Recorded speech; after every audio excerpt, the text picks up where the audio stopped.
Kinshasa, République démocratique du Congo, nous sommes très contents de vous présenter ce magazine Tolobela Congo, magazine ya peuple sur Face TV, télévision, bonne année, na bande connu sur la téléspectateur, bon message Rolanda Bisso, bon mituni belé, ça fait beaucoup de temps pour Rolanda Bisso, voilà, il fallait au moins changer la configuration, un nouveau plateau Rolanda Bisso, na standing, pour permettre que Bissigano soit Rolanda Bisso, na ndenge et l'ongobani.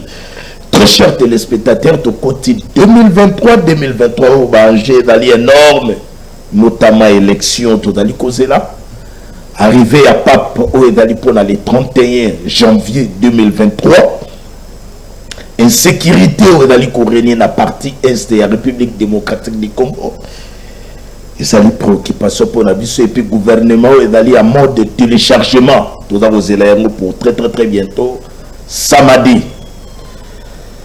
Toujours en 2023, Awa Makambozali est belé entre-temps. Élection 2023. Tout ça qu'on s'est fait déjà dans le processus et enrôlement. Dans 10 provinces, il y a première ère opérationnelle. Population Badali Kokene Kosarolé.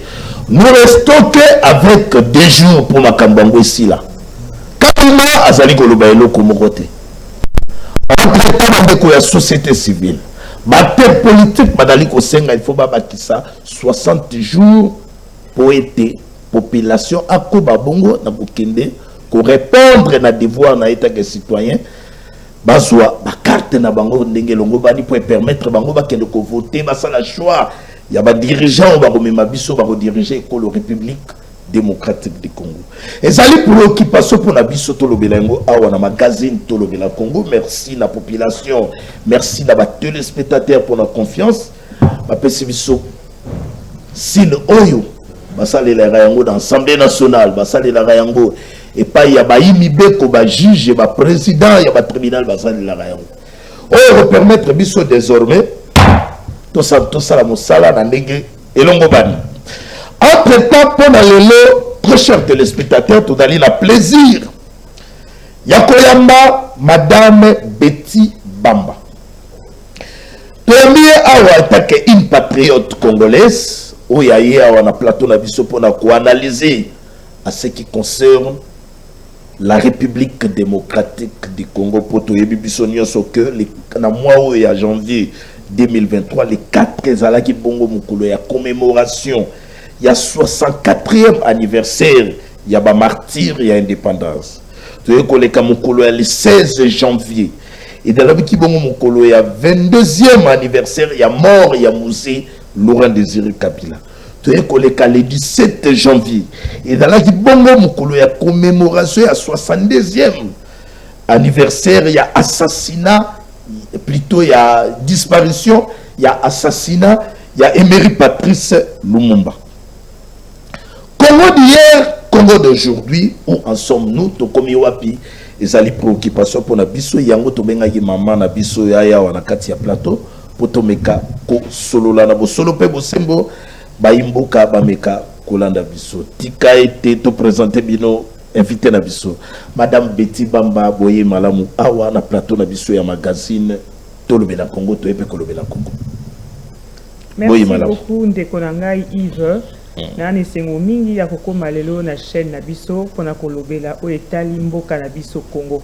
Mais permettez-moi na benga yango na kombo nango ya authenticité Congo. Donc esengo nangai eza makasi pona koloba ndengo uti koloba où en sommes-nous. Alors permettez-moi ya kobanda avant que développer où en sommes-nous, je vous répondrai déjà tozali na vallée des ossements desséchés. Donc avant tout banana nous n'a co-développé ce sujet nabiso. Très bien madame.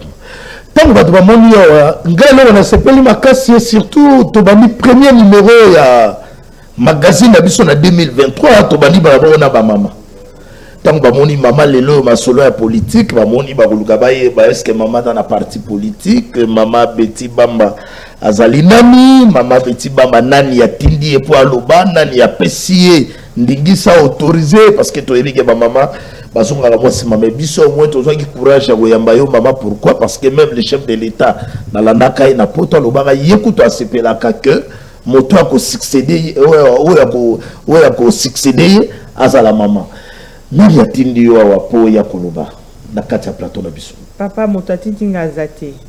Nazali mwasi, comme nous savons que mwasi azali socle ya développement. Maman de mutabotaka apesaka vie. Donc elle reçoit de l'homme la sémence et après bako développer.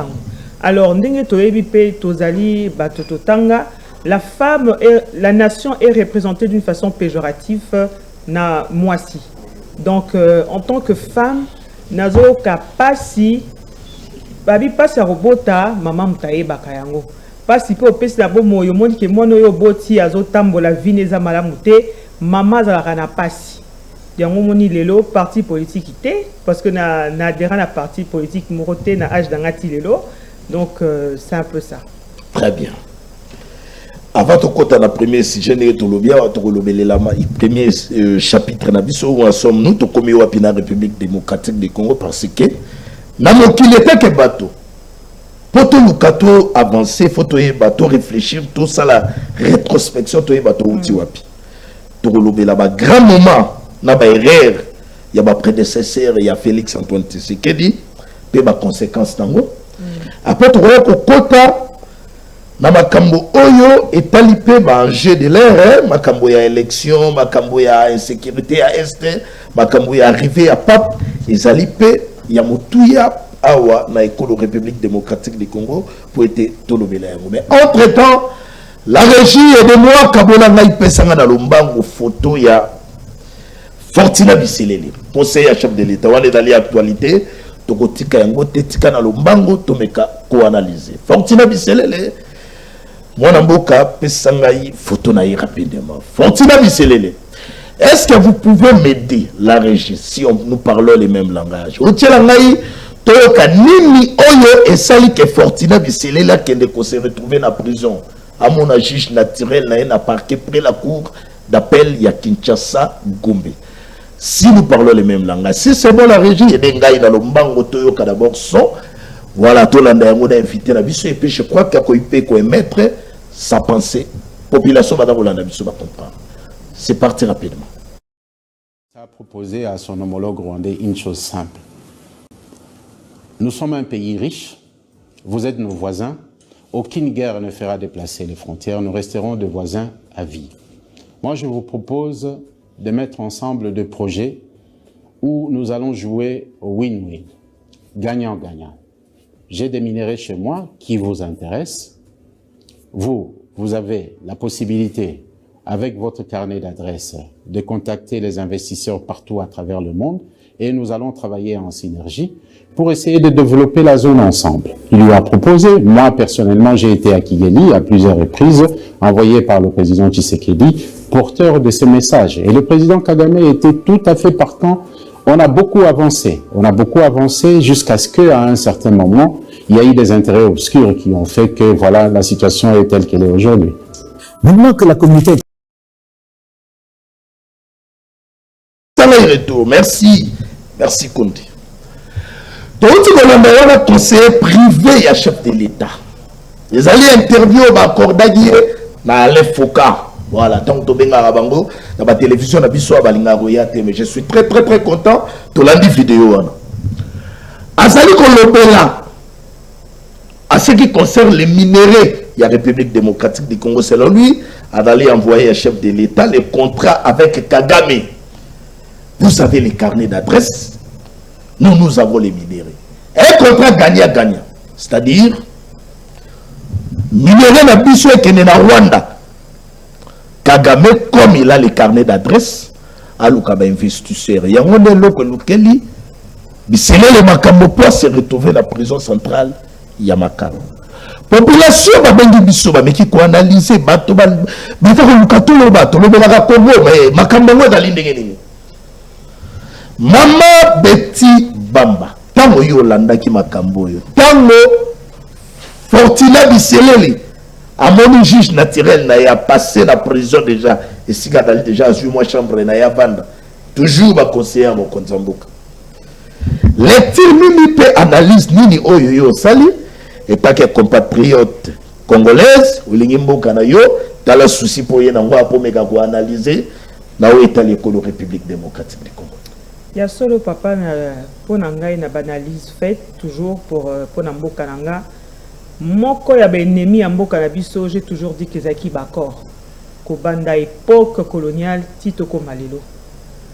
Oh lelo monsieur Biselele a eko bimisa ce qui était caché parce que to ebiler président a qui pouvoir premier voyage à Salaki ezaki na Rwanda. C'est vrai que to kaki akenaki koluka ba négocier quoi ezaki question. Mais lelo collaborateur et chef de l'État a talisa na biso banso à quoi constituer alliance au fait la négociation. Papa, na kati ya mboka na biso, si je dois faire une approche critique par rapport à cela, la nation est un sacrement.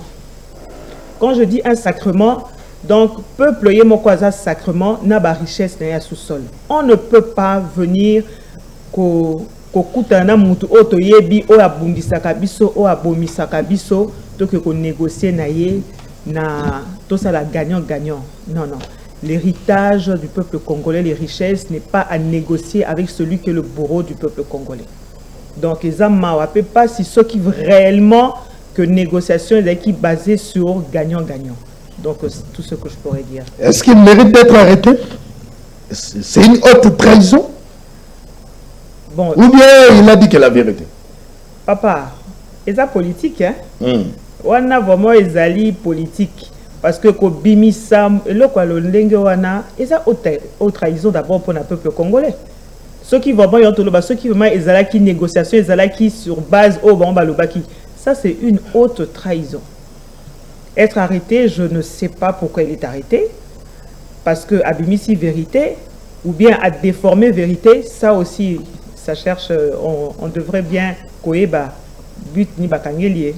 Ce que bakosambi sae que bisoto yoka, je pense qu'il a aussi le droit. Je crois qu'il a vraiment le droit à koeba ko s'exprimer pour batoupe ba comprendre pour nanini à l'obela ki makamwana. Êtes-vous contente tant moni lelo mo konzamboka mais qui un peu ko nettoyer cabinet na hein parce que apparemment lelo to moni na mandat ya Félix Antoine Tshisekedi presque bato nyonso bazalaki wana comme homme influent lelo todo mona bango soutien au sein de son cabinet a commencé par Vital Kamerhe otoyebi makamunenge le kaji Vital Kamerhe est parti et après toye komona bande comme sous conseiller en matière de sécurité Fantomas aujourd'hui il est aussi à côté donc toye komona Vidier Chimanga écarté les autres komona Fortina Biselele. Êtes-vous contente que Mokonzambo Kameki qu'on nettoie son entourage, que la clameur publique, n'hésitez pas à crier que Bazali Kosunga Mokonzambo Kate ou bien ça n'a une goutte d'eau dans l'océan. La Kanisinini, oui, il y a tant de Mokonzambo qui a nettoyé le cabinet. Il y a solo qu'on nettoie le cabinet, raison dans le chef de l'État, Félix Yemokwa Ebi. Mais moi je pense les populations nasenga ki ba entourage à mokonzi cabinet na ye ba miyibi ba na poto wana ba ko sunga mokonzi te makambo belebele lo ba maki. Papa ya solo soki ezali population mutesenga ki ba nettoyer cabinet wana. Mais moi je pense que avant même que la population, mais il y avait déjà une conviction de la part du chef de l'État. Parce que le chef de l'État a causé le côté parce que Tindi ya sala. Il a été convaincu parce que je crois qu'il y a qui n'a pas base morale d'équipe importante. Bon, pour dire que Ezabami Baouti Poto, papa, ce qui est important pour une nation, il faut président de la République n'a pas collaborateur n'a pas une approche émotionnelle du peuple congolais. Parce que Oyazana Kati à Congo, Aibi histoire à Congo, Aibi passe à peuple congolais. Azapé na facilité à aider chef de l'État à développer le pays pour l'intérêt de la nation, surtout pour l'intérêt du peuple congolais. Ce que les qui population qui chef de l'État à la nettoyer Joana, moi je pense parce que le peuple congolais a moni que intérêt n'est quitté na batu au président de la République à qui autour de lui pour aider à diriger Mboka. Voilà, merci. On est allé passer à maman, mais entre-temps, la population va aller très contente dans le monde à Mokonzambo, Kanenga Sali nettoyage au sein de son cabinet. Tout le monde va conseiller, Bamonio Soto, Batonio Soto, Ebakiwana, bango badako kenena Fortina Biselele oyo déjà azali na prison ya makala et puis azali dossier azali pa ya juge naturel na ekalate wa to ya komona iseto azwaki pe mbongo na mbongo ngwa ba conseiller komona kaka ba ONG ko telema wa ono nous voulons la libération de Fortina Biselele entre-temps yene motabimi seli biso makambo ya carnet d'adresse omona wapi Moké que nous conseiller privé, chef de l'État, si est réellement vrai, mais moi je ne sais pas, mais on n'arrive pas à comprendre tout ça, qu'il est wapi. Et que nous la République démocratique du Congo, tout d'aller nabato amayeli, que nous contrat ya win-win, accord ya win-win, gagnant-gagnant. Nous avons les minéraux, vous avez les carnets d'adresse pour aller chercher les investisseurs. Sur les dali, bon, dali, haute trahison. Si tu as un dossier, tu as pour mais on est à moins. Vérité, Bimi, nous sommes censés, il y a Koloba pour être ma téléspectateur va comprendre. Kolobela Congo, oui, tu es Kolobela Congo, Tikato Bandana dossier, Otobengela Kimama. Le Congo d'hier et le Congo d'aujourd'hui, Tokomi Wapi. Où en sommes-nous? Banani.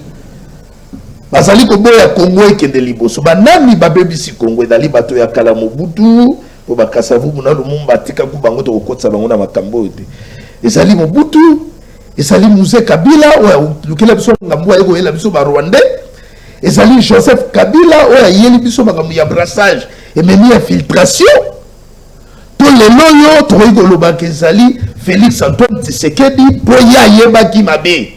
Mais les loyaux talaneng zodali ko démérer toujours pas si ezali c'est pas si ba congolais badali ko kufa jour et nuit après avoir population kufi na kichiche les loyaux na kasindi kuna atante uti ko salema bande ko na biso basali ko kufa c'est ko kufa. Pourquoi Congo pas si ezali ko continuer? Pourquoi Congo développement ezodala toujours pas si Congo d'hier et Congo d'aujourd'hui? Tokomi wapi mama Betty Bamba yango nde ya mutuya o tobengela kiyo poto meka ko analyse tokomi wapi nani ana muluka Congo ya solo ndeko Yves où en sommes-nous pour na koyeba ko projeter même à venir c'est toujours important ya ko considérer le passé et le présent et il faut to fusionner ngo poto yeba ko construire mboka na biso. Il y a seulement, moi je dis, potoko mayalelo, ezali conséquences et outaki lobby, yango mutezo comme la biso lelo. Oye outaki lobby ezalaki nini.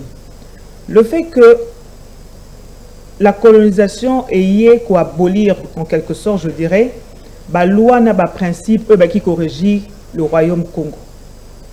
C'est vrai, ba acteur politique na biso ba sengaka indépendance, ba pesaka biso indépendance entre guillemets, je dirais. Indépendance au Bapé Sarabiso, l'homme blanc est parti, mais le système colonial est resté diriger notre pays jusqu'aujourd'hui. Il y a solo Tangelinga Kombo, il y a le président Obaleka, le président Mobutu, le président... Non, il faut tous en appeler place Papa Kasavubu à diriger Kimboka. Aidez-nous avec les photos, hein? Tout le monde a Kasavubu, tout le monde a Lumumba. Ça serait aussi une très bonne chose tant que Maman Betty Bamba a faire sortir penser naïe. Peuple congolais, comprendre, partout dans le monde. Voilà. Oui, je disais, même sous le régime de Papa Kasavubu, le président Kasavubu, ezalaki kaka système colonial, s'il vous plaît. Il ne faut pas que Toeba Kokima, parce que le problème de la République, Toeba Kolukakoye, Bayango, épidermiquement. Il faut que la Mozindo, na misisa, Mabe, place et Outa. L'homme blanc est venu nous coloniser. Yango na Lobakalo, Raliboso, et Zabakor. Accord ni na signé kana roi pour na céder Mboka. Parce que l'homme blanc vient appeler le Congo, le royaume Congo, le royaume Congo et Komaki, État belge. Le Congo belge. D'abord, to banana onawana. Pourquoi kolongo appellation il y a royaume Congo pour Ekoma Congo belge. Donc on sous-entend le belge a instauré qui ba loi na ba principe na désormais devait régir notre pays.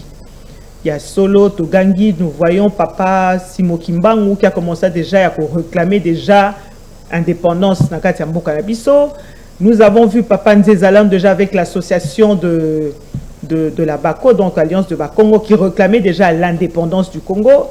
Il y a solo Donc ça aboutit aussi, hein, en quelque sorte, je dirais que et aboutit ça qui. On a accordé cette indépendance. Est-ce réellement nous sommes ce peuple-là indépendant ou nous sommes encore esclaves sous le joug de la colonisation? Pour moi, na monito zaka kati lelo na kati ya joug ya colonisation. Parce que lelo le système colonial ya politique ti lelo papa ezali. Parce que une de raisons même na lobaka yango o sala nga passe na motema ba président no so ba ya. Mais moko asengata justice te pour na peuple na biso ba ancêtre na biso bazaki mutilé pour na ni pour na richesse na biso. Ça c'est un grand souci. Deuxièmement, to continuer yako vivre na jougwa na colonisation ou les autres détruire biso ti lelo. Parce que si permettez-moi de le définir comme ça, pour ngai politique, ce système d'engrenage politique ou la colonisation, et c'est là qui pour égorger peuple. L'homme blanc n'est pas venu pour développer notre pays. L'homme blanc nous a volé notre souveraineté. Il nous a volé notre intégrité nationale. Il nous a volé notre paix. Et jusqu'à aujourd'hui, ça continue. À Cabo Libiso, parce qu'aujourd'hui, la sécession katangaise a existé. Pourquoi? L'homme blanc est parti, mais a tiki division, a créé division. Papa Kalonji Ayaki. Donc, aeko Cabo Libiso. Et le fait que Cabo Libiso, discrimination, peut kotana nakati. Nous portons encore le trait de la colonisation. Yangon a lobby. Aujourd'hui, si on doit parler de président Mobutu, moi je ne peux pas accuser le président Mobutu. C'est vrai que c'est un dictateur.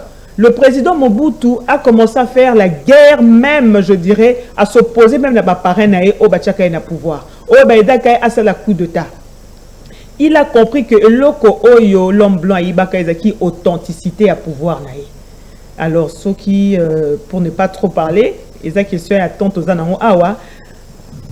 président Mobutu, à un moment donné, a ses proclamé qui roi du Zaïre. Pourquoi roi? Parce que le seul au Bisoto Zali est attaché à la royauté. Parce qu'un roi vient à renverser roi Nabiso à Tcheba loi.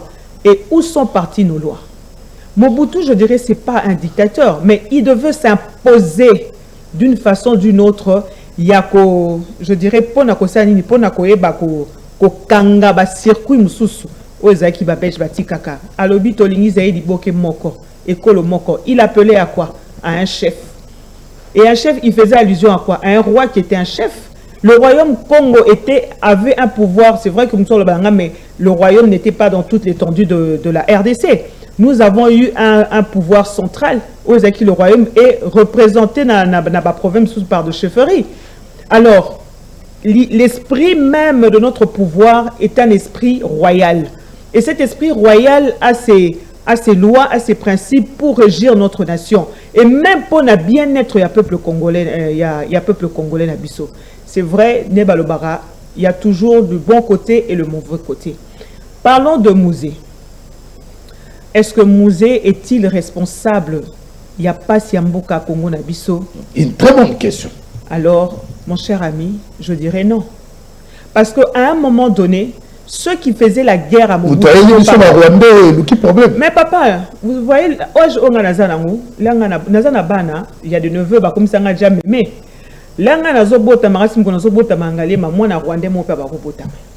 parce que moi, j'ai étudié avec les enfants rwandais. Nous avons été amis. Peut-être vraiment, j'ai étudié au Moamba. Et les anciens du Moamba le savent. Nous étions entourés avec des enfants rwandais. Là, c'était même avant Mouzé.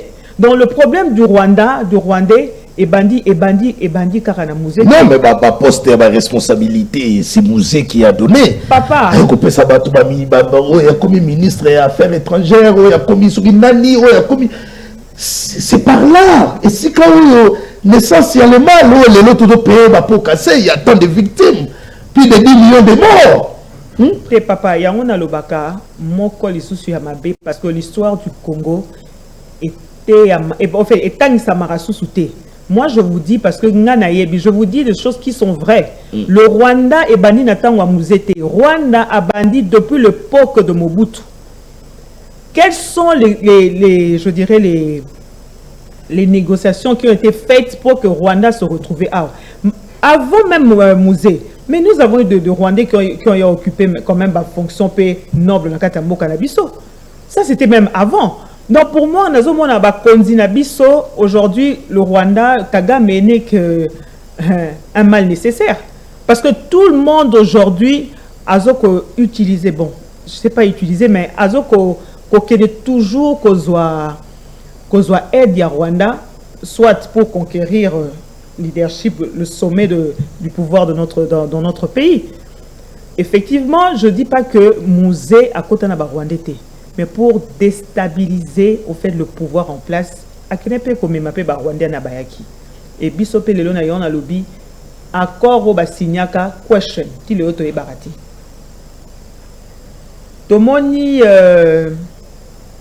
président Fachi Kokota. Et avant qu'il n'est pas Fachi Togoya n'est pas Joseph Kabila. Mais son ça dans l'origine. J'ai la été photo Moussé na tunana no mama biti ba mamutuna moko après to kende pas Kabila pour na mondo ngo sauter mbala moko so de mouton to wele la to kende pas Kabila. Mama Betty Bamba. Etienne Tshisekedi. Père son âme. Alors baka na Kabila omoni ba Rwanda oyo futa bango ba kende batike na biso mboka na biso. Selon population, balobi soka landaka maloba Etienne Tshisekedi memboka na biso ekomi isika otokomate. Analyse na yo da lindenge nini, réflexion na yo da lindenge nini. Est-ce que la population va kanisa bongo baza na raison to baza na tort? Papa, yango na kozongi soso na koloba boye. Qu'on jette pas la faute na Musée Kabila que yene mtakoti biso ba Rwandais. Ata papa Etienne alobaki mais pendant bango bazaki ko diriger mboka na biso présence à Rwandais zalaki. Mais on peut pas accuser Musée parce que eza politique. Le Rwanda a été toujours le premier ennemi de notre pays. Parce que pour nae souci na eza pour na ko conquérir terre et puis ko exploiter ba minerai na biso. Avant to bana ko juger na nous présence ya ba Rwanda par le président Musée. Mais ba le belabiso pe oyo pour na nini présence ya Rwanda ezalaki na à l'époque du président Mobutu. Na moni ba réponse to ba rozwa ngote papa.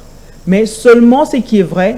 Pourquoi moi ma question, c'est vrai que j'ai pas trop de questions, mais ça me pousse à koye ba pe ko sa ba analyse dangai ndenge nini kaka le même Rwanda jusqu'aujourd'hui. Papa na biso âge na komi nango na komi déjà mémé. Nini Rwanda, qu'est-ce qui garde le président Kagame encore, je dirais, puissant encore sur le territoire congolais? Mais ce sont des accords qui ont été signés depuis, je dirais, l'époque de Mobutu jusqu'aujourd'hui. Les grands moments de Mobutu, les grands moments de Musée Kabila. Vous voyez, Oyo Kangi, phare, des bons témoignages.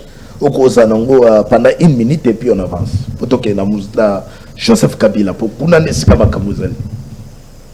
Il y a solo Ponangai, Mobutu a essayé de mettre la paix.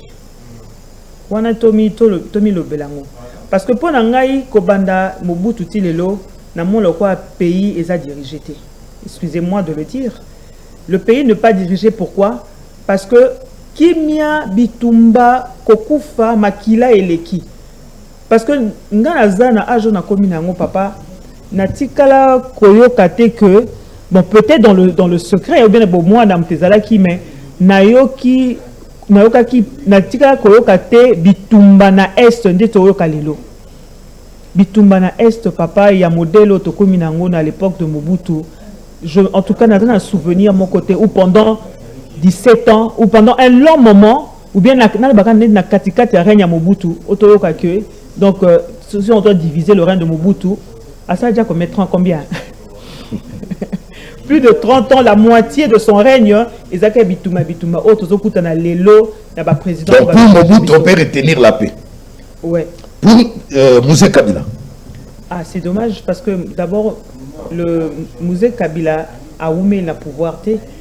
On a naebaki d'abord, ayaki d'abord, aux ali corruption. On a nazo gardé, naebaki moutounion, c'est-à-dire que la corruption était punie. Sévèrement puni. Très bien.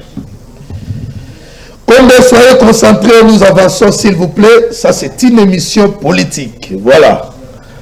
Madame Betty Bamba, Tolongwe na Mobutu, Tolongwe na Musée Kabila, toi Kabila Joseph mwana naye esika mwana ya Muse Kabila esika ne makambo ebandi esika o ba Congolais esika makambo moto pelaka to ko mona ba roubé wa aux affaires to kina ba accord na Afrique du Sud makambo kilikili mbemba ye makambo kilikili ti lelo yo to ko kede na gouvernement 1+4 Kabila a ça 18 ans na pouvoir.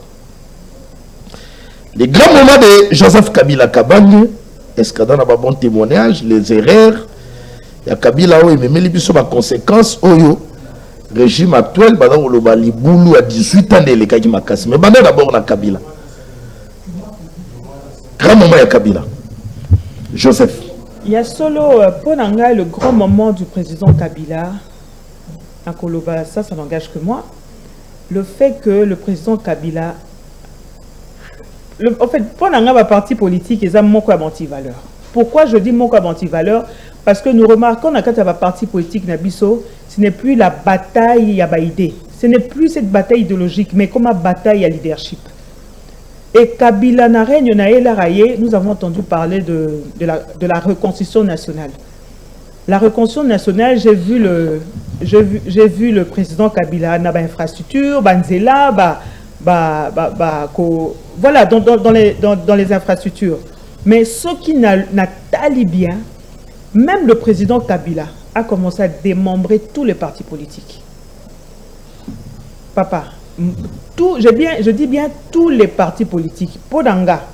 Oh, parce que na banalise dans les partis politiques, ils ont un anti-valeur. Anti-valeur, pourquoi? Parce que tout le monde veut diriger. Et le président Kabila a compris que problème, il y a Congolais, il y a un chef congolais, et Zalaki, le pouvoir. A Bandi Kosanini, il décentralise d'abord son pouvoir présidentiel. Donc, à Bengi Bango Nyonso, la rébellion, Bango Nyonso, Bazalaki contre pouvoir naïe, à Sali partage, il y a butin, partage, il y a pouvoir. Mais ça, c'est le moment fort. Et le dernier parti politique au Etikalaki, UDPS. Et aujourd'hui, Dauphin naïe, curieusement, tout le monde a Dauphin, il y a président Kabila, Ezalaki, un de membres de l'UDPS. Successeur ou bien Dauphin? Il faut nuancer. Papa, successeur. Non. Parce que le dauphin, c'est Manuel Ramazani Chadari qui PPRDA Kabila a officialisé. Mais voilà, mais oui, voilà. Bisson Soeba qui Papa Chadari est préféré avec qui dauphin un chef de l'État. Mais curieusement, tu es comme on a Ezalaki président Fachi. Il y a une erreur? Non, il y a erreur. Pour la moni modèle il y a erreur. Pourquoi je dis que c'est erreur? Parce que moi, nazo défendre d'abord, nazo défendre le royaume Congo et non la République congolaise. Bah regret non d'anime si quand on va dire que poto kota na Félix Antoine Tshisekedi Kabila Félix Antoine Tshisekedi a succédé qui Joseph Kabila. Bah regret na yo nyonso tango pandi pa Mobutu bandi pa ya musée bandi pa ni ba grand regret ça ni na ba gestion na mo. Mais papa ba gestion à mutu nyonso o neto to lo ba moko kaka regret penanga na otala boyo otali kanisi Mobutu lobi yete tala boye otali musée yete otali Kabila fils Joseph tali 18 ans mutoyo te rosi akufa otali koto nani akufa Thérèse Kapangala obité yete otali pe Félix Antoine Tshisekedi otali ba détournement c'est ça ma grand regret par exemple. Papa ngana koloba boye il y a des grands regrets. Ba regret nanga yona bisio ngana kena toujours na misisa ya mabe ya mboka na biso. Tous les présidents au nyonso baleka qui il fallait bazala parce que nous sommes confrontés au système, au pouvoir colonialiste qui existe jusqu'aujourd'hui. Et nous le voyons même dans la vie de Dolly. Mais dans d'autres pays africains, on va évoluer. Dans nos pays, on a toujours impérialiste, on a toujours s'imposer dans la gestion des pays africains. Mais néanmoins, sur le pays, on a que comparativement à la République démocratique du Congo, notre pays reste l'affaire. Mais vous savez pourquoi, mon frère? Parce que Bissomoko, nous avons accepté que nos valeurs culturelles soient abolies, totalement abolies. Aujourd'hui, l'identité du peuple Congo, tellement il y a un métissage au fait de mœurs que et bungisi biso même identité na biso, authenticité na biso. Nous copions, nous voulons tout copier. Nous sommes en train de fouler nos propres valeurs au ekoiko et biso pour l'émergence à Mboka. Effectivement, tout le monde a même n'a pas exemple à Mboka quoi à Nigeria. Tout le monde a même na accoutrement na bango. Ça reflète une authenticité.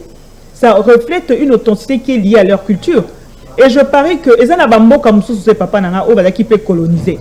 Au Rwanda, malgré la colonisation, mais ils ont eu à garder leurs valeurs culturelles. Les gens comme ce préserver les mœurs. Nous, ce n'est pas le cas pour le Congo. Ce n'est pas l'état pour le Congo. Nous avons toujours dans notre idée, potos à la fort, potos bimanakati à gouffre oyo, il faut toujours un étranger, l'homme blanc. On se sent toujours inférieur pour n'a quoi que ce soit, même pour n'a même des grandes décisions. Ça, c'est un problème. Ça, c'est un problème que notre pays a. Est-ce que accession à Félix Antoine Tshisekedi dans le pouvoir, il a eu plaisir pour nous que vie passage il y a batouana surtout malgré les erreurs, malgré aussi les grands moments à Bango et Moussala ou Basala Katambo à Bisso. Est-ce que tant moment que Félix Antoine Tshisekedi être élu président de la République démocratique du Congo?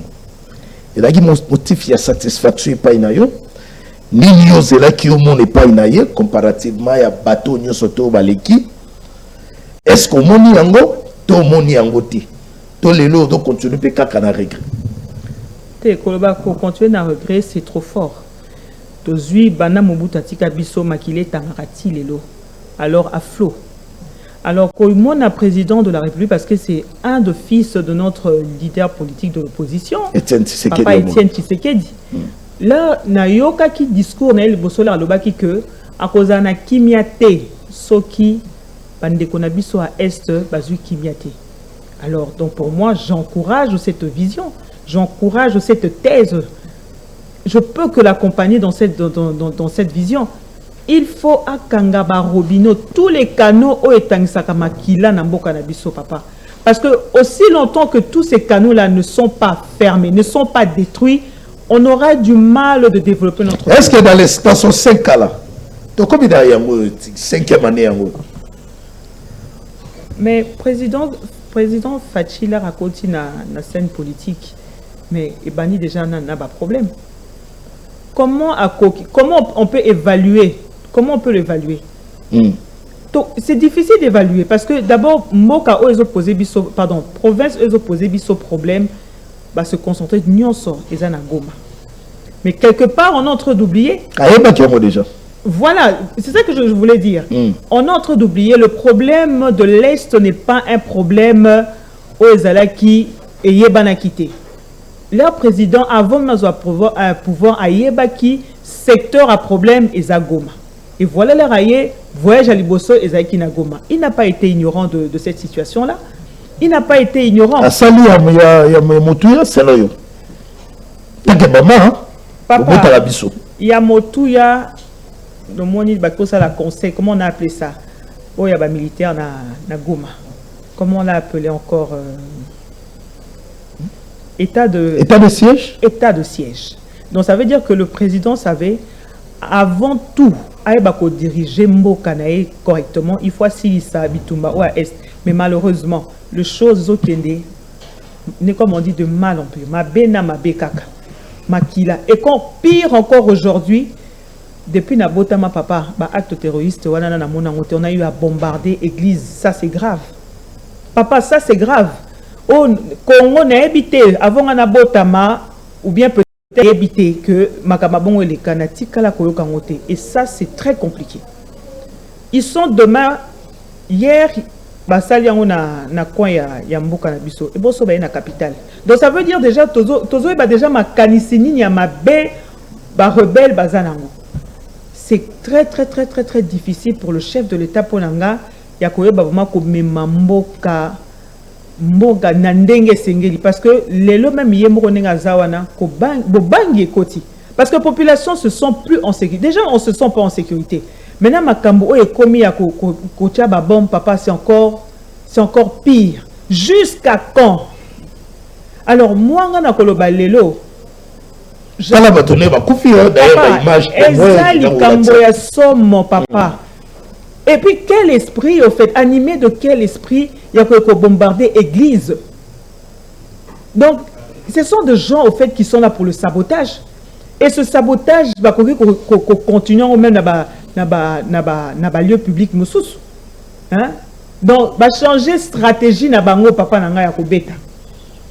Alors ça c'est très difficile. Je ne sais pas comment est-ce que quelles seront les mesures ou bien quelles sont les mesures que remède de maman petit remède est-ce que tu recommanderas pour là il faut continuer à pleurnicher donc tu as tiré biso todo là pour nga ba lo ba pona en fait on a dit que n'existe pas c'était sous Mobutu tout est tout monde Moussa Kabila peuple congolais continue toujours à pleurer. Tout est avec Joseph Kabila, peuple congolais continue toujours à pleurer. Les lotoyers avec Félix Antoine Tshisekedi, il y a toujours des tueries, il y a la souffrance qui domine, il y a l'insécurité qui domine, il y a les problèmes, il y a l'électricité, il y a les problèmes de la santé congolais de Rabolela. Remède maintenant, et Tawapi. Il faut que nous tous, comme il y a dans la famille Bamba, laissez-moi vous rappeler que Madame Betty Bamba, la famille Bamba, ils ba martyr, il y a Pentecôte, Oyo, Babomara Bango, on a place, au stade des martyrs, il y a un moment après arrivé à Laurent Désiré Kabila, stade Kamaniola, qui combat Kamaniola, en mémoire, il y a ba martyr, il y a Tiakiango. Stade des martyrs, Lelo, Mama, Betty Bamba, Dali, Nakati, ya famille Bamba, Wadalaki, parmi les 4, ou Faka na Pandezo, il n'y a pas d'Alaki Mokona Bango. Kokonaya d'Alaki Mokona Bango. Mama, Betty Bamba, remède, solution, il faut tout ça la mine. Donc, les bisons nettoyer la famille Nabino, tout ce misolo, tout pesi bino, tout sengi bino, pardon. Donc, la famille Okito pour le Mumba, kuna na oki déjà, Bango, Baswagi Mosolo, famille Okito. Il y a 3 personnes, hein, on a le Mumbo Kito, je crois que comme Egoya, tout que nous avons pardon, tout petit solo, tout que la famille, il y a Kimbangu, tout que je ne sais pas, remède, comment trouver une solution pour tout baliser chemin cette fois-ci, Congolais s'est retrouvé dans Katambo Kanaye, Congolais sont Kimia dans Katambo Kanaye, Congolais dans la Yeri dans Katambo Kanaye. Et ça va portion une partie. Il y a Batumoko pour y avoir des goûts du pouvoir. Il y a solo papa motuna na yo eza malamu mingi mais na kolobelo komoko kopesa mosolo na bandeko oyo bakufa pona mboka o ba régime o eboma on ne peut pas biaiser ou bien on peut pas tokoki monnaie mémoire il y a battu biso motuyati parce que ils ne sont pas les seuls martyrs. C'est vrai qu'au Tangelinga le 4 martyrs de la Pentecôte, au Tangelinga batuya papa au Quito, mais ils ne sont pas les seuls martyrs de notre pays. Bah martyrs d'abord nos ancêtres qui ont été mutilés, ce sont des martyrs. Nana senga justice d'abord pour nabango. Muta senga justice pour nabango azate tilelo papa azalité. Deuxièmement tuerie aux s'est passé na Goma. Ce sont des martyrs aussi. Oh, à justice pour na bango nani papa. Donc nous sommes en train de baigner au fait dans le sang. Comment trouver les remèdes, maman? Papa, remède des alliés, une prise de conscience. Yali Bosso. Yami Balé, le test qui, comment on appelle ça, la constitution. Ah oui. Révision et la constitution, il faut salama. Parce que cette constitution en question là, les textes là, c'est pour l'intérêt de qui? Parce que quand on a ta constitution, nous avons un esprit colonialiste, sacrifié. Parce que le peuple congolais bien aimé, excusez-moi, le peuple congolais, Azan est esclave, Azan est sacrifice. Mais sacrifice à Nani, sacrifice à diriger Bisso. Parce que je suis quand même étonné, histoire la plupart, la majorité d'aujourd'hui qui sont aujourd'hui opposants, ce sont ceux-là hier qui ont signé des décrets, des ordonnances, avec ceux qui sont en train de le tuer aujourd'hui. Dans la constitution, même la classe politique, papa, même la classe politique, il faut quoi? Il faut une révision de il faut ça autour de quoi? Autour, il faut si je peux appeler ça une table ronde. Autre monde kaka biso na biso bana ya Congo tozo so kambu ya Congo, parce que pour un truc à Kota lelo, c'est parce que biso moko ba konzi na biso mo ba fungo la porte wana. Aujourd'hui, nous sommes en train de parler de Rwanda, comme je vous ai dit. Parce que le Rwanda, Simbi Mandoki, conventionné. Mais ceux qui nous tuent aujourd'hui, même en plein capital, ce ne sont pas les Rwandais, je suis désolé. Hein? En passant, laissez-moi un peu vous expliquer quelque chose. Ce que nous consommons aujourd'hui, produits alimentaires, produits pharmaceutiques, je suis désolé. Au moment où on a consommé locaux, parce que ce sont des produits. Papa, OCC. Ndeko Yves, c'est vrai que OCC a ça la niveau à frontière, mais leur produit est côté Kanakati, ça c'est plus le travail de l'OCC. Et ça, inspecteur, il y a économie, il y a comment il faut il y a côté là produit ni les amis sur le marché. Moi, j'étais quand même déçu. N'a qu'un supermarché, Tony Sélébiso, le Payane, Simbi, commerce et économie en Boka Nabiso. Mais on a pesé Moka Banti-Valeur. Ce sont les assassins même de l'économie de notre pays. Namoni ba commis promotion. Je dis non, ça c'est pas un produit, il faut faire promotion. N'a qu'un là. Or, en fait, parce que le produit devait être périmé. Alors, déjà, c'est pas dans notre notion, il y a la badette à péremption. Mouto consomme bango et bela, mon stock n'a pris à mouquer. Oh, ça va produire des obomaba na biso, ba maladie qu'on n'arrive pas à comprendre. Yebi sangai. Wana su eza rwandais mtazo salango.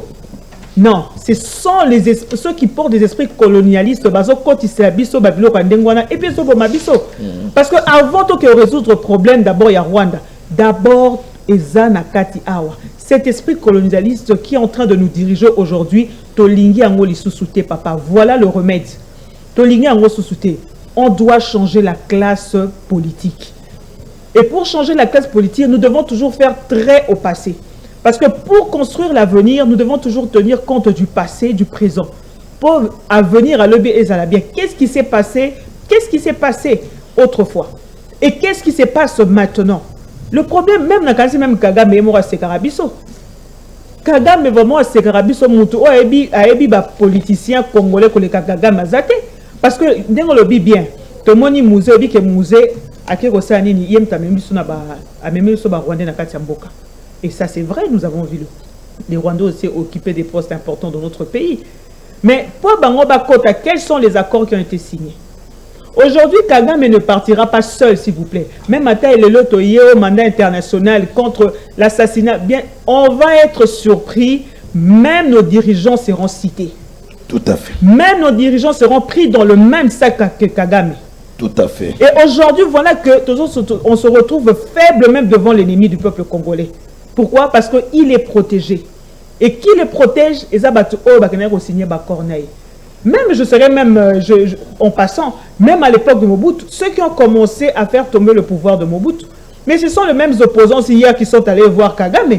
Mais on n'en parle pas aujourd'hui. Est-ce que Papa Ngana a dit qu'en Congo, faut sa Congo te vendre sur une table pour trouver la solution? On ne peut pas, pour trouver la solution à Congo, n'a qu'à trouver un ennemi, Yamboka, pour vous faire tomber. Non, là vraiment, je vous dis, c'est une erreur mouneni. Alors voilà pourquoi aujourd'hui je me dis, nous devons donner la chance au président Fachi, Yakoye, pour renouveler le mandat naïe. Parce qu'il y a dit que... avec un deux mandats. Papa, mais écoutez, Moutou, il faut rejoindre Maloba, oh Yazoloba. Il y a lobby que Arozana Kimia était aussi longtemps que Kimia Rozana Nakatia Mboka na été.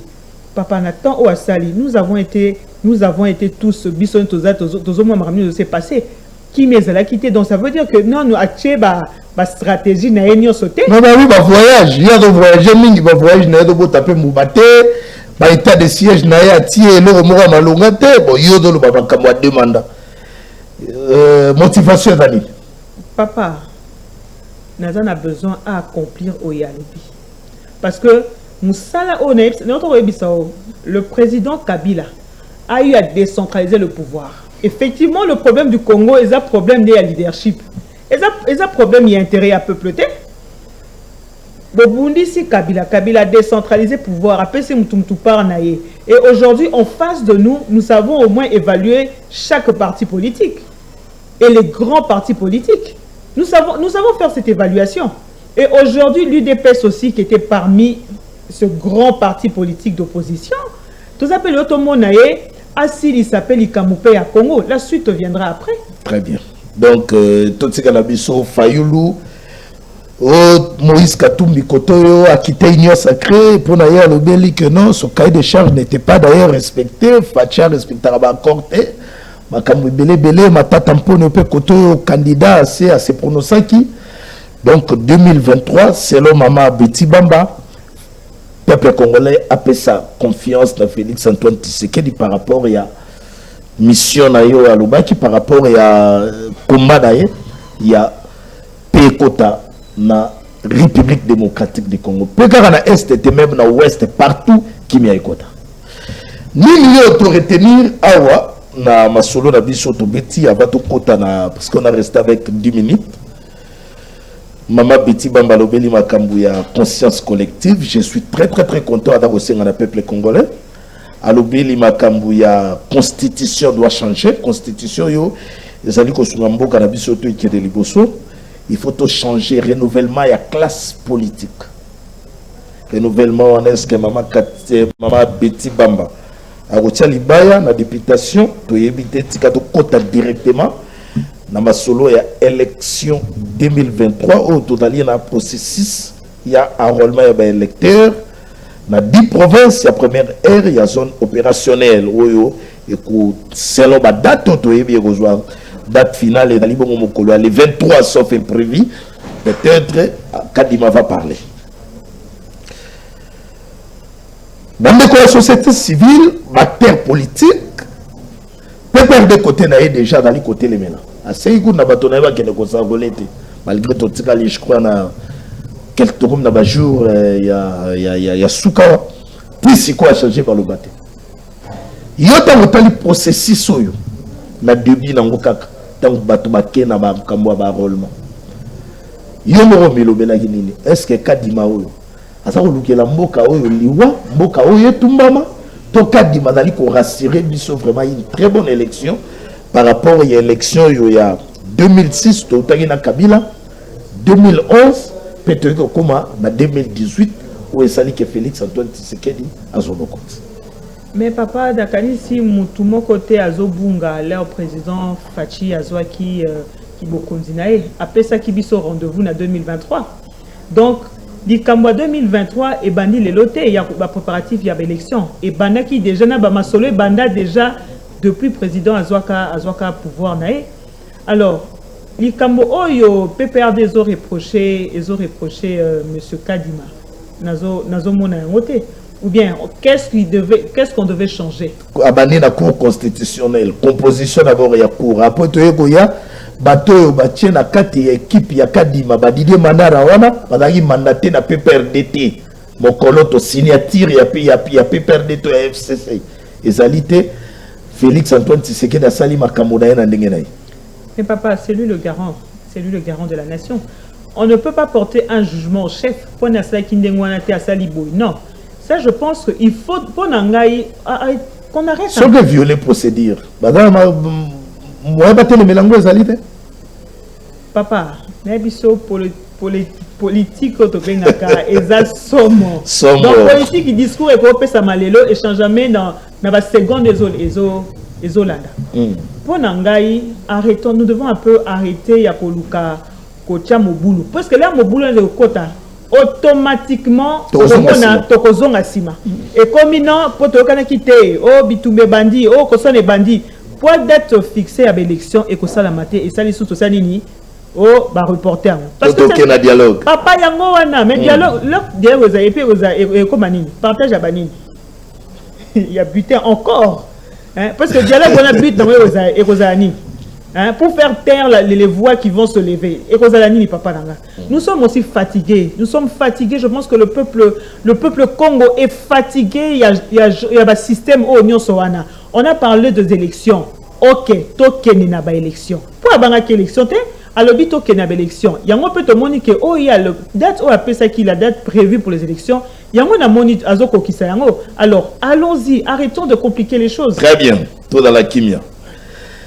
Visite il y a Pape François le 31 janvier. Est-ce que Zali tiba remède pour la trouver solution et surtout dans mboka oyo malgré tout beti les solambo kangwa na landio bien tindenge to suki na conclusion visite ya Pape et certaine manière oyo et ko sala ke mboka oyo dans la ressuscité talaka na président de la République à l'Obambo Congo et c'est kufa kala à reconnaître qui est-ce que dans la manière il y a résurrection qui a Congo tu espérer la visite papa tu espérer ça papa la résurrection du Congo ne dépend pas il y a Pape ça il faut toyer bakayango la résurrection du Congo effectivement nous sommes un peuple oyo à Koufa ne balobi mboka Koufa peuple pas Koufa mais ça c'est faux c'est un langage que moi je n'appuie pas parce que nation est Koufa té peuple peut à Koufa pété mais seulement ce peuple est esclave et peuple oya lelo aloba que Pape te mutakoya ko tia kimia akoya ko bongisa makam na kati ya mboka na biso mais par contre moi je dirais à mon peuple de se lever atana ba joug na ezo peser sur lui atana ba fardeau azo mema parce que peuple mtazo mema fardeau o nyonso ba dirigeant na ye bazo ko latisse yango azo mema yango malgré cela malgré ce chaîne là qui ressemble à l'esclavage à ganga pour à reconquérir pouvoir naïe. Le pape ne va rien changer dans notre pays, je suis désolé. Donc là, il ne faut même pas espérer. Non. Comme Koyana était, Congo est changé. Donc comme médiateur, il viendra pourquoi? Il viendra pour... Le pape symbolise la paix, unité, amour, makambo ebele, pape. Papa, ça c'est pas pour biaiser la personne, il y a pape. Mais makamso surtout tika pas fantaisie. Problème il y a Congo, papa Lumumba lobi l'histoire du Congo et ko mamaka kanabana ya Congo bango moko. Donc entre-temps pour dire quoi, ba solution à mboka na biso ezaka ka peuple congolais mutu il faut à trouver un mot. Personne d'autre. Merci maman Betty. Entre-temps, pour chiter, pour commettre vraiment Nasuka, l'accueil du pape est prévu pour le 31 janvier au 3 février 2023 à Kinshasa. Le site choisi pour accueillir les différentes activités du souverain pontife, on a choisi Ndolo, na Kamorosa le Manandolo, na Stade des Martyrs, na cathédrale Notre-Dame du Congo, na centre interdiocésain de Kinshasa, siège à Senko. Pour l'année maman Nenga Lobi, tout d'abord c'est un binonio surtout accueilli dans la Makassi pour la Koyamba. Pape François Ouadali Koyamo Kolani 31, la République démocratique du Congo. Maman Betty Bamba Tokomo Komanasuka. Nakambu ya insécurité à Est. Nini Tokoy ko retenir na makanisi na yo. Force régionale, tout le monde qui déjà marche dans les côtés, les population dans les côtés, et surtout par rapport il y a attentat et où tu peux saler maoyo na Kasindi, population est tellement pour la beauté mais la force est régionale.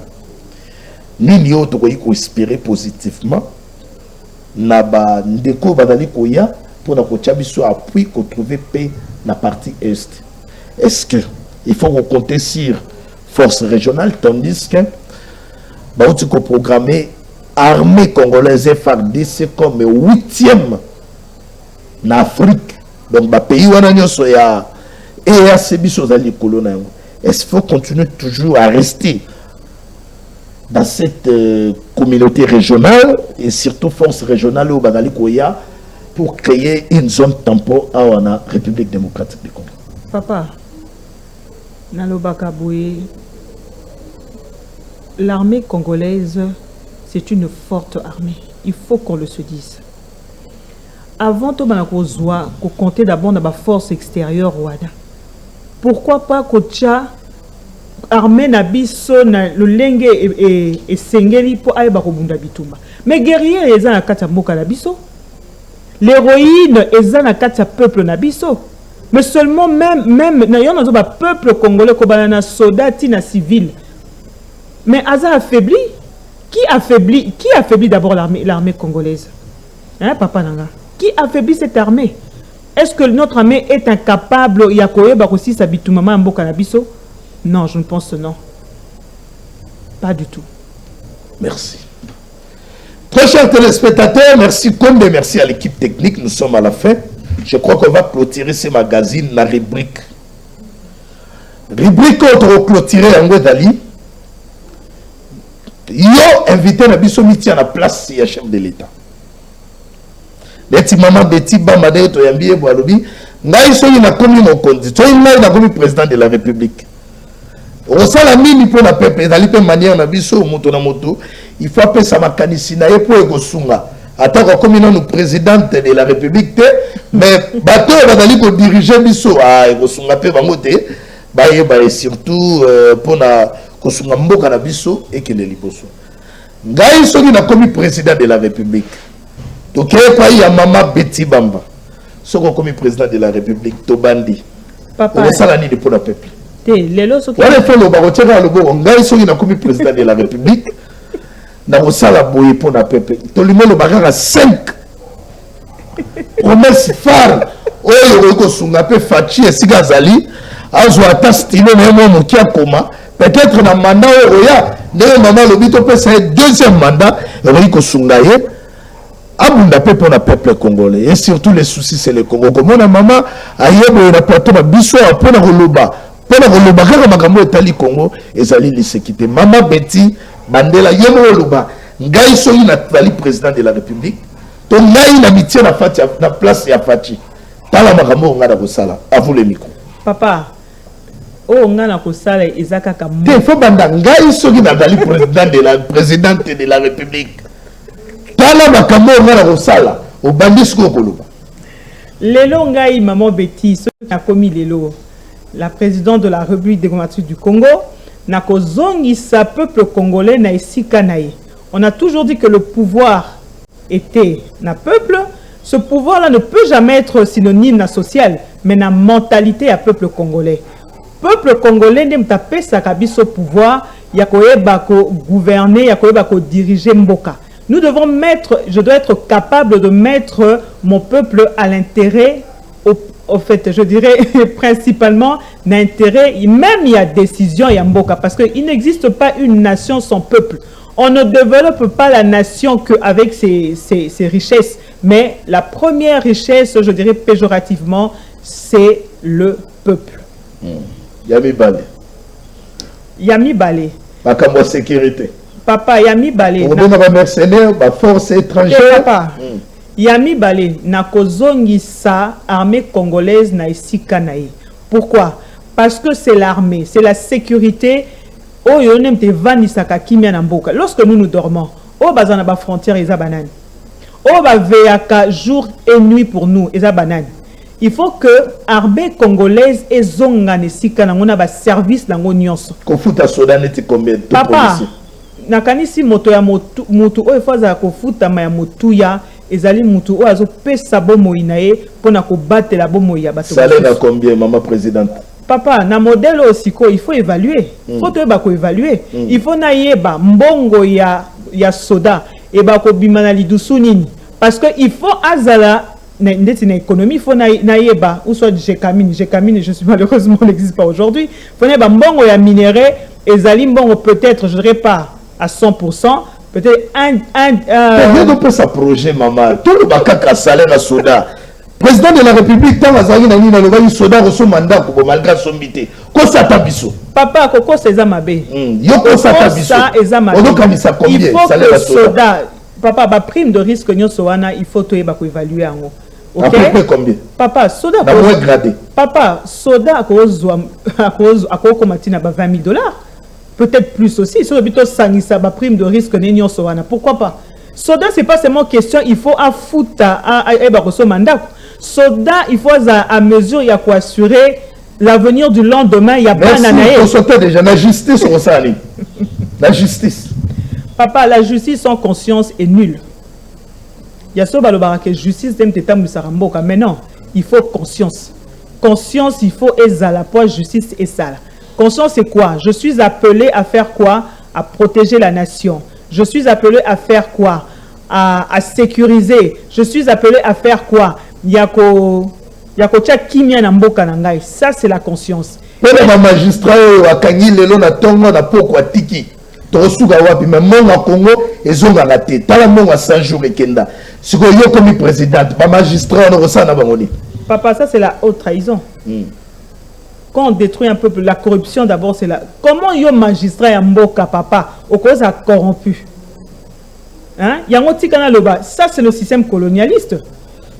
Tu n'es pas là pour ton peuple, mais aux autres, elle a corrompu. Il y a un autre qui, même à l'époque de monsieur Kabila, tout le monde qui papa Lubambi, Luzolo Bambi, oh, il fallait akanga bakulu na cravate, mais c'est coulou non. Tout le monde a place bakanga, place basambi sate, misusu bakanga bango, babimisaka bango. Au nom de quoi? Papa, n'a signé la lobby. Il faut tokanga bakano ya mabenyo sowana parce que c'est le mal qui est en train de ronger et tiebiso na katia. Pour la santé. Papa, pour la santé, et le quoi liboso. Pour la santé, santé, il faut ezalana au top. Pourquoi? Parce que aux ala militaire, aux ala nan, nous devons être à mesure, il y a sécurité, bon, sécurité sociale, je pense que même la santé, il faut que les médecins n'abisso. Bazala, bien payé. Pas seulement bien payé, mais il faut aussi un recyclage. C'est très important. Il faut que tous la cana suivi à bateau oyo bazo traité biso parce que très souvent tous on a ba erreur belé et belé zo sala. Tous on a battu belé oyo bazo bima ba médecin, ba infirmier, mais bazo boma pe bateau et belé. Nous devons faire un recyclage. Nous devons évaluer même nos corps médicaux. C'est très important. Très bien. Éducation et puis tu reçois l'infrastructure. Éducation au Sani. Tu vas continuer la gratuité. Président Félix Antoine Tshisekedi, il est constitutionnel. Pour y avoir les mélodies, il faut changer la constitution. Tu as la gratuité, tu reçois la constitution, il faut proposer dans le gouvernement, plutôt dans le député, autant que comme président. Papa Nangai, oh, il y a ça, c'est la gratuité. Mais gratuité, c'est bien, mais ce n'est pas synonyme à la qualité de la formation. Je suis désolé, je suis parent. Namoko nazana mwana ona ko. C'est quoi le président? Éducation. Il faut un suivi et évaluation. Il y a des enseignants nabiso, c'est très important pour l'éducation des. Gratuité Golonga. Papa, pour la gratuité en question, mais il faut payer au hasard au sa mwana cours. Coacher pe na ba condition oyo ya malamu.